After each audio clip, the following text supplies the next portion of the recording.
Okay, this video is for you, Che or Chi, I'm not sure how to pronounce your name. It's for you at Dream in Reality Salon Furniture, DiR Salon Furniture.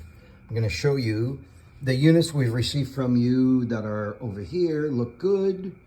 However, these last wall mount unit have major defects. Looks like something bled out of the corner here, like right there. And also this right here. Also, it looks like there's like a stain here, like something spilled, some from the back of the mirror, maybe that gray color, spilled into that. As well, what is this? It's like a little wire sticking out. I can't really get inside of this unit.